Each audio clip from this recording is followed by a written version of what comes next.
Parliament में launch नहीं हुआ, बट क्या फ्लाइट थोड़ी लेट हो गई, उसकी वजह से माफ़ी चाहते हैं, हम लोग देर से आए। तो हम लोग ट्रेलर दिखाते हैं, उसके बाद सवाल जवाब जो होंगे। ठीक है सर, थैंक यू।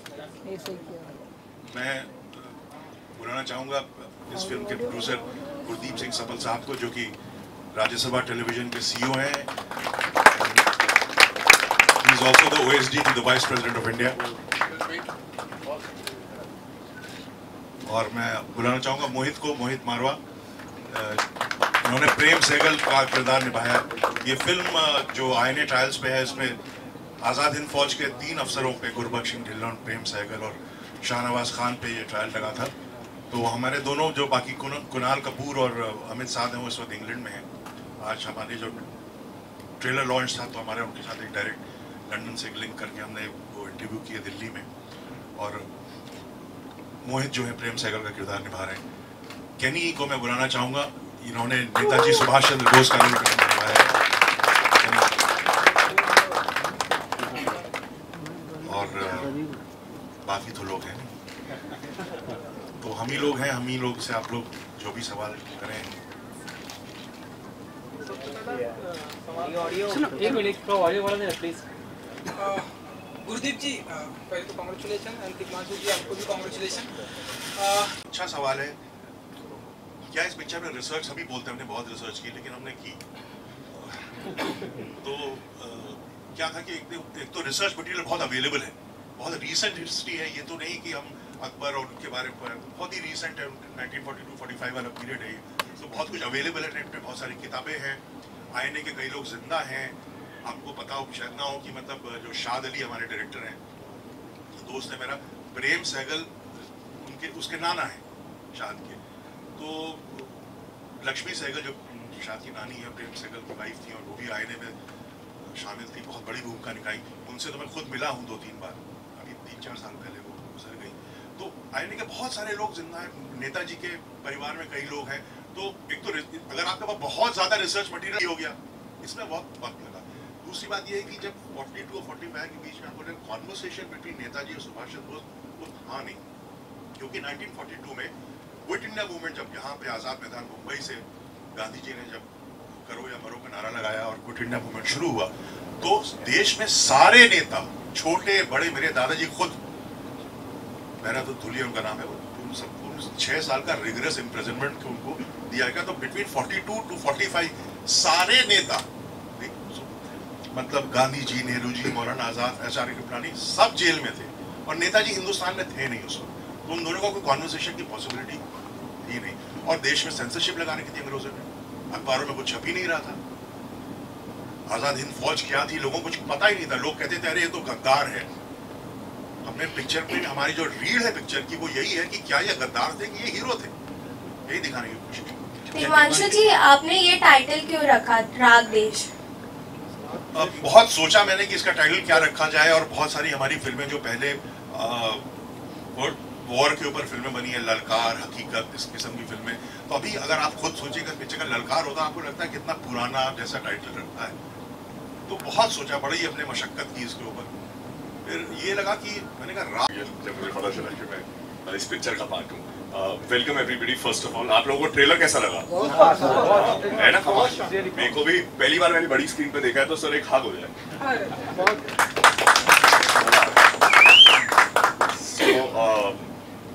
मेरे लिए ये बहुत अच्छा लर्निंग एक्सपीरियंस था, और मैं ये भी किसी को बात पहले बता रहा था कि लर्निंग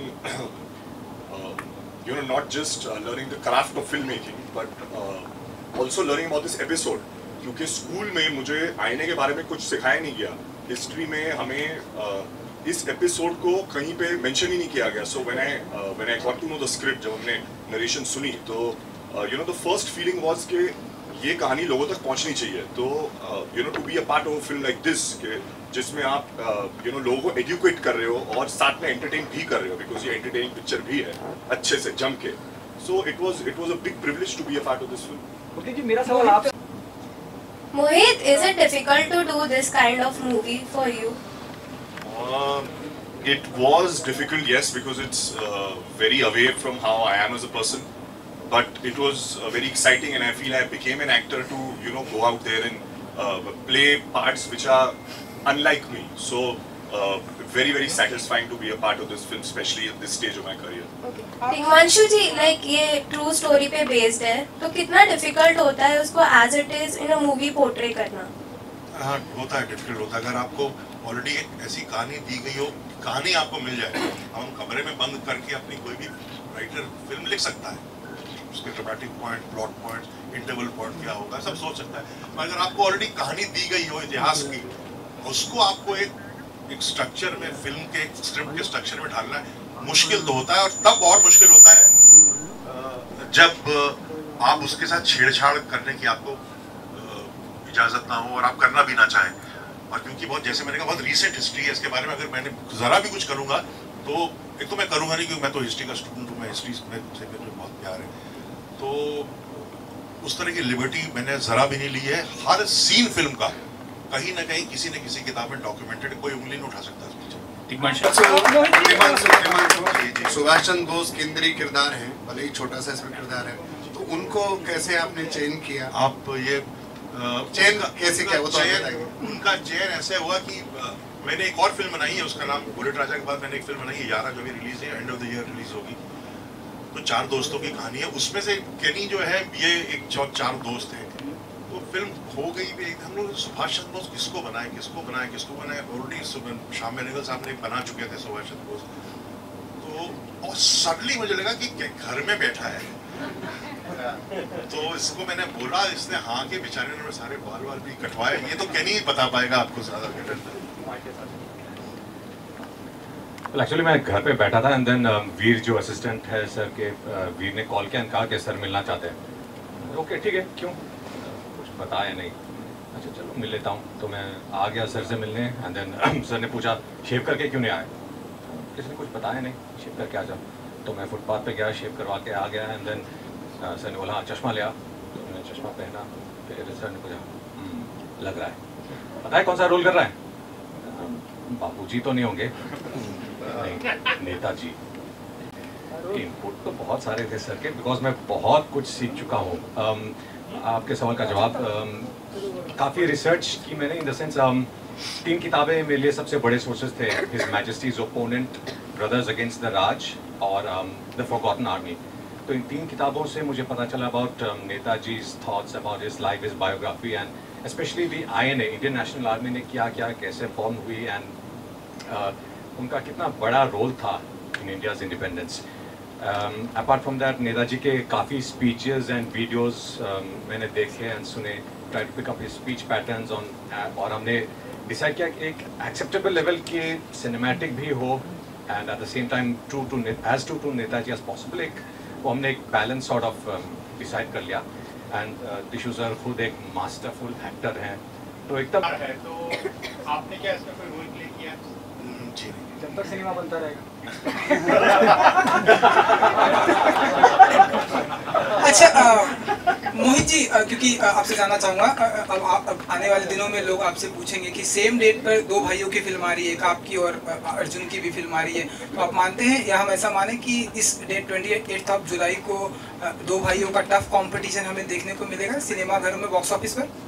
नहीं, मैं तो यही कहूँगा कि हम उस दिन बात कर रहे थे इसी बारे में, और अर्जुन ने मुझे ये बोला कि ये it's like a family week, कि आप अगर आप कॉमेडी देखना चाहते हैं वो भी मिलेगी, अगर आप दूसरे जॉनर की पिक्चर देखना चाहती हैं तो वो भी मिलेगी। There are 2 different types of movies, so I think both will find the audiences and both should fill the theatres and do roaring business. Tigmanshu ji, मेरा सवाल आपसे है कि जो हमारे गांधी जी की विचारधारा अहिंसा पे थी और सुभाष चंद्र बोस जी की तो मुझे खून दो आज़ादी दो, मैं आपको आज़ादी दूंगा, तो ये जो मतलब 2 विचारधाराएं थी, आपको आपने जो रिसर्च करके फिल्म बनाई तो उसके बारे में अगर आप कुछ। अच्छा सवाल है, बहुत अच्छा सवाल है। क्या था कि 1942 में जब क्विट इंडिया मूवमेंट का नारा दिया यहाँ पे मुंबई में ही आज़ाद मैदान में, उस वक्त गांधी जी की फिलॉसफी की आप देखिए, उन्होंने बोला था करो या मरो, यानी कि गांधी जी के अंदर भी उन्होंने लग गया था कि थोड़ा तो वायलेंट होना पड़ेगा। और फिर जो राइट्स हुए, जो तोड़ फोड़ बसें जलाएगी पूरे, इसीलिए तो सारे नेताओं को अंदर कर दिया। उस वक्त उनको लग गया था नेताजी और गांधी जी के डिफरेंस तब पहले से इसीलिए आ गए थे कि नेताजी ने कहा only through violent armed struggle हम देश को आज़ाद करा सकते नहीं, और गांधी जी ने कहा नहीं, हमको नॉन वायलेंट करना पड़ेगा। लेकिन 42 वर्ल्ड वॉर चल रही थी, उस वक्त दुनिया में क्या चल रहा था, वर्ल्ड वॉर चल रही थी। नेताजी कहते थे वर्ल्ड वॉर चल रही है, अंग्रेज वर्ल्ड वॉर में जुटे हुए, इसी यही टाइम में लात मारो, निकालो उनको। और पर गांधी जी को भी उस वक्त लग गया था कि शायद I teach violent way is right, तो नहीं तो करो या मरो जैसा नारा गांधी जी ने लगाया। तो शायद उस वक्त वो नेताजी एक पेज में थे, हालांकि नेताजी हिंदुस्तान में थे नहीं उस वक्त। The first thing was that there were 2-3 books which are handed over to me. If you go online and if you look, there are a lot of documentaries also which have been made on this subject. And I think with the power of the internet, there's a lot of information which has been coming out now in the last couple of years. Before that, there was nothing. Yeah. But now I think there is access to a lot of information. So हमने वो सारी information पढ़ी और sir से याद है, मैं sir से पहले दिन जाके पूछा था कि सर क्या रिसर्च करूँ मैं, इसके लिए क्या करूँ, तो ही told me a very nice thing. He said कि तुम अपने ग्रैंडफादर, अपने नाना और दादा की पुरानी फोटोज निकालो और उस टाइम को ऑब्जर्व करो आप, क्योंकि उस जमाने के कह रहे हैं वो जो लोग होते थे जो शराफत जैसे नेहा जो नजर आती थी शक्ल पे, तो कह रहे हैं वो नजर आना चाहिए। जब स्क्रीन पे आपको लोग देखें तो बोलेंगे हाय उस जमाने के क्या लोग थे। So that is what we try to achieve.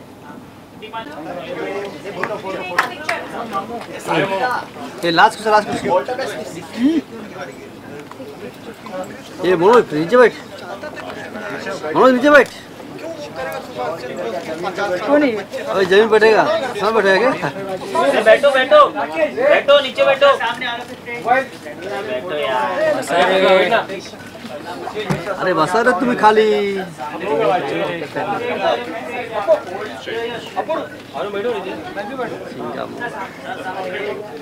खड़े हो गए यार, अजीत आप लोगों को बताना भूल गया, सर को भी आने में थोड़ी देर, राजेश मिश्रा साहब हैं। अरे बैठ जाओ, फोटो बैठ जाओ। यूएफओ जो पिक्चर है यूएफओ को रिप्रेजेंट करना है। ये भी पहली बार हो रहा है कि एक फिल्म जो पब्लिक ब्रॉडकास्टर बना रहा है कमर्शियली नहीं, अच्छा से हो रही है। बैठा भी नहीं क्या शूट भाई